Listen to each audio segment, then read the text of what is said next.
Hi and welcome to A-Level Religious Studies. This is your induction session where hopefully I will clear up any questions and provide you with information about this course and hopefully get you enthusiastic about it because it is an interesting course. It's a challenging course, but it's a challenging in a good way, and it's certainly relevant to the life that we're living in these current times. My name is Mrs. Rusek, and at Chesham Grammar you have myself and Ms. Taylor that teach you this course, and we've been doing that successfully over the last few years. So let me take you through it. So as I say, it is a very relevant course if you think about the current climate, the unusual climate that we're living in today. Religious studies and the topics that we cover in religious studies have seen many of the issues that we talk about come to reality. And you can see with some of these images where I'm going with this. I suppose the first one we would say is that the question of God is quite prevalent in this course. The question of God's existence, how do we know God, who is God, what do we even mean by the word God? But what we can certainly say is that the question of God in relation to evil and suffering is one of the biggest arguments. And we are living in a time of tragedy, of a global pandemic. And the question of where is God during this crisis of human suffering is one that has been asked across the globe. And in religious studies, we ask that question as well. And we look at lots of different responses to it.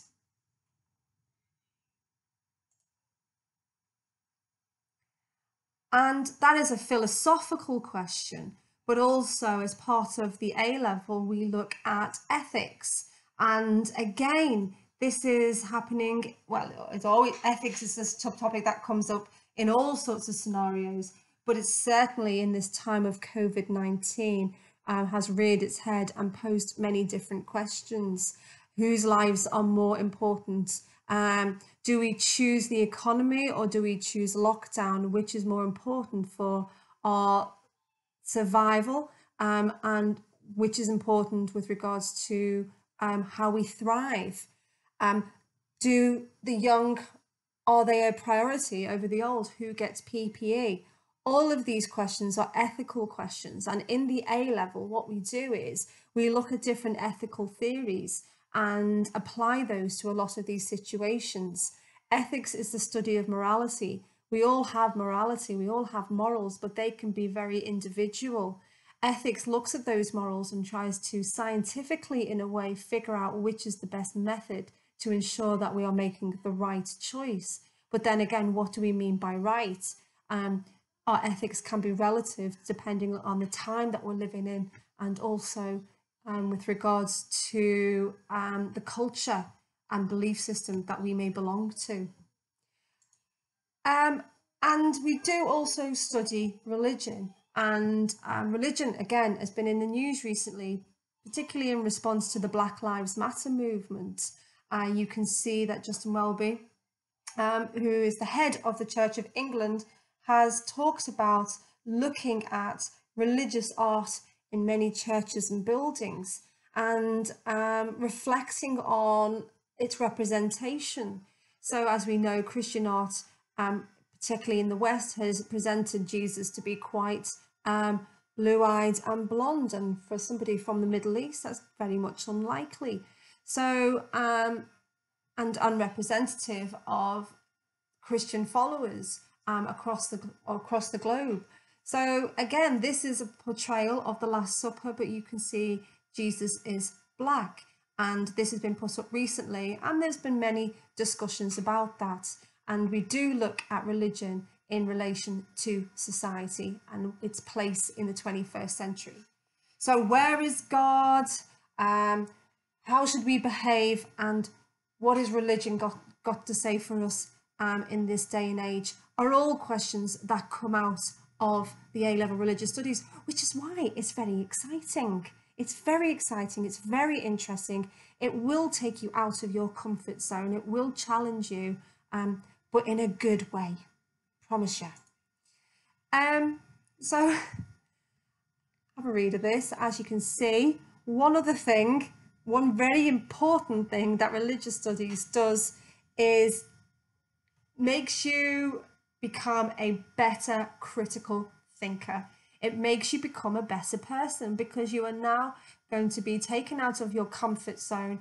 You will be taken out of what you believe to be true and to see it through different eyes, and not to accept what you are just told, but to scrutinize what you are just told. And again, in this day and age, that is a life skill. So, as Abraham Lincoln didn't say, don't believe everything you read on the internet. I love that. Okay, so let me just elaborate on what I mean by these skills. So, for example, those valuable skills of critical thinking, of problem solving, of empathy, of seeing things through different eyes is a skill in every line of work, because you are going to be working from people from all different walks of life. So the RS offers you transferable skills. It can be specific to any job, really. And you can see the spectrum there. Jobs such as banking, stockbroking, publishing, journalism, law, and teaching. All of these help you to kind of also grow, help you to grow as a person and understand your own purpose and meaning. And obviously, your problem solving skills, you need to show reasons. You can't just say, this is what I think in it and assert. You have to kind of understand, how did you get to that judgment? Have you considered all the arguments on the table? So you're going to be taught to think for yourself and use those critical thinking to solve problems. Obviously, communication skills, how to articulate those arguments, how to articulate these wide range of ideas. But communication is not just about talking, it's about listening and opening your mind to the viewpoints of others. Certainly, becoming more open-minded is a skill in itself within religious studies. And through that, you will learn to be better at your writing skills. One thing we can say is A-level religious studies is not a soft subject. You will be challenged in your writing and communication. You will be challenged in your thinking, but all of that is going to take you to a better place. It's an uncomfortable journey, but as we say, it's a 2-year course. This is a marathon. It's not a 100-meter sprint. So we take each day as it comes. But don't ever feel overwhelmed by that. You are developing those skills for life, and they will come to you. And enjoy those light bulb moments. That's where you're going to get those highs. So yes, you will develop those persuasive written skills. And if you are coming from a GCSE religious studies background and you've already done that, you are building upon your knowledge. We do revisit a number of the topics that you did at GCSE, but obviously we take it to another level. If you haven't done that, obviously you will need to have had a good level of writing and communicating from previous topics that you have studied at GCSE. So with that in mind, let me break it down for you. So there are 3 areas of study, and those areas of study are 3 papers. So for the final exam, there is 1 paper per area of study. Miss Taylor teaches you the philosophy and religion and the religion and ethics, and I will teach you paper 4B, the study of religion. Now it's got a little B at the end of it because some schools do different religions. We go for B, which is Christianity. And the reason why we have chosen that is because it very much complements a lot of the topics within religion and ethics and philosophy and religion. One thing we can say for sure is that Christianity has had a huge impact on Western philosophy and Western history, and therefore it complements those courses quite well. And the majority of people, if they have done the GCSE, did study that religion. There is 1 anthology per area of study, and there is 1 textbook per area of study. And I must say, and I'll talk to you about the anthologies now. I'll talk to you about the anthology now. So let me just show it to you. Yes, here it is. This is the anthology, and the anthology is a number of readings, and there are a number of readings that you need to study for each area of study. And you will find in the exam that there will be an excerpt from some of those readings that you will need to elaborate on and answer questions on in the exam. Again, I wouldn't worry about it so much, but there is, if I just back up a little bit there, okay, you can see that is the link if you want to have a little peek at the anthology. We do the course with edXL, so if you go onto their website, you will find a lot of the documents, including past papers, on there as well. So to continue, let me just, okay, apologies about that. Yes, I wanted to show you also the A-level textbooks. So you will get one of these each. Okay, you get all three of them. You have philosophy of religion, religion and ethics, and Christianity. And you're very lucky actually, because they've only just published these. So we did struggle for a couple of years without any textbooks when they released the new A-level. But thankfully now we have these really concise and clear student guides, and they're going to be really, really helpful for you during the course. And you get one of those each. And I would say that even though they're very concise, they are just that. They're not the most in-depth, and we do encourage lots of further reading if you want to get to a better level. So let me break down this course for you. So the first part of the course, paper 1, is philosophy of religion. And these are some of the questions that come about. But with philosophy, of course, we'll question the questions. What do we, what assumptions are there behind the questions? What do we even know? What do we even mean by God? How do we prove anything in this world? What does proof even look like? So we really do dig up and kind of try to put back together a lot of these questions.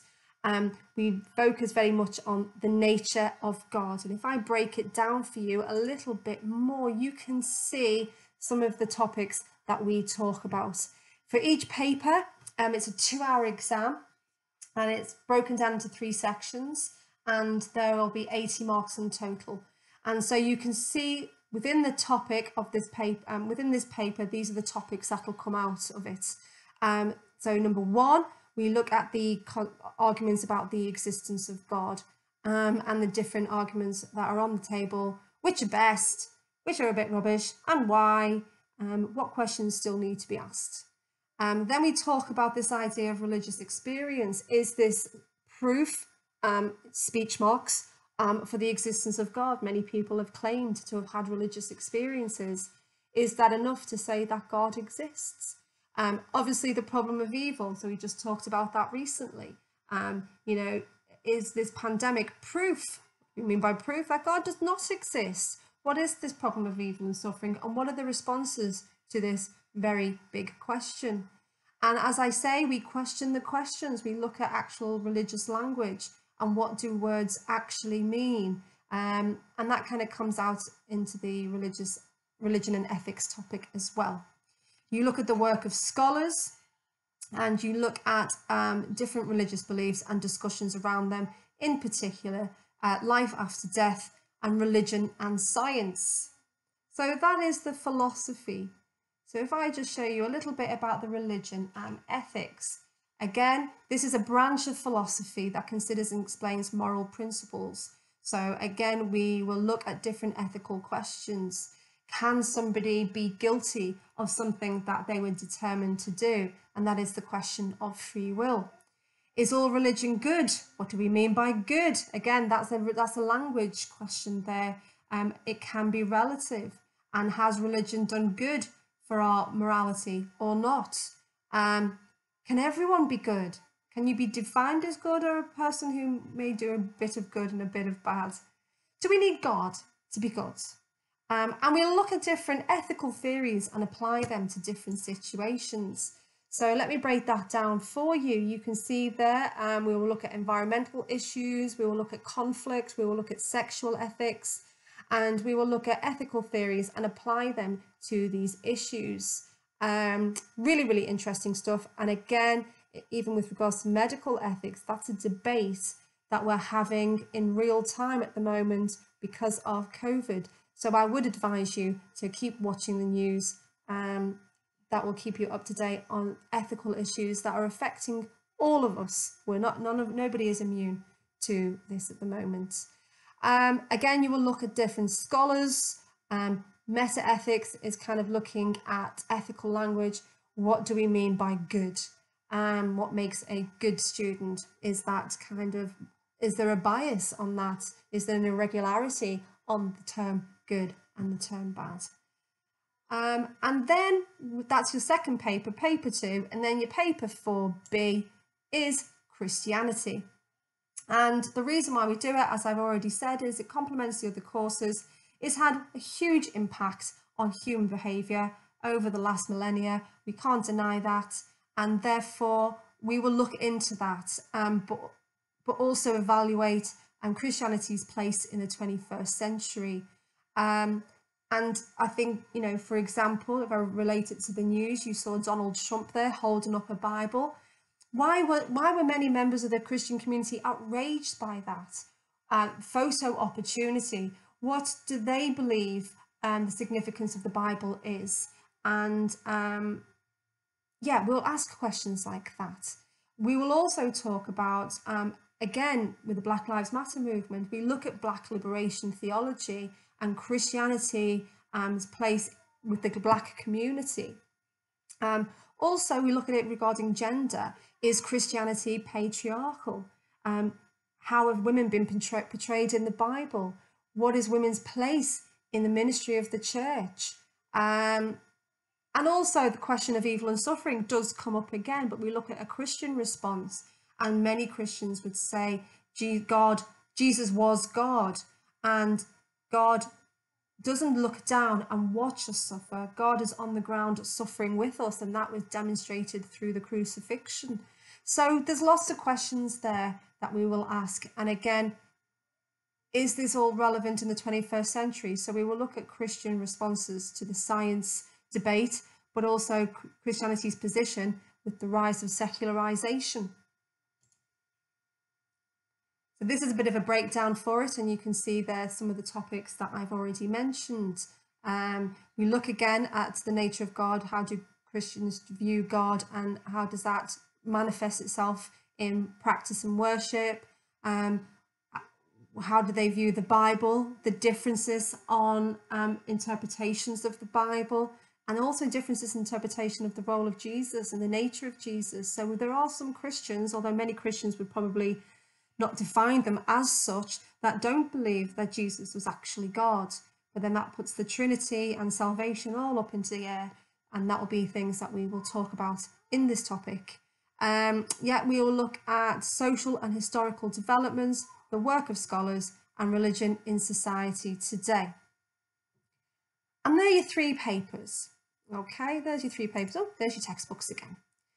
If you would like to find more information, what I've put up here is another link to the specification, so you can actually have a good look with regards to a breakdown of those topics. But hopefully that's kind of got your enthusiasm going.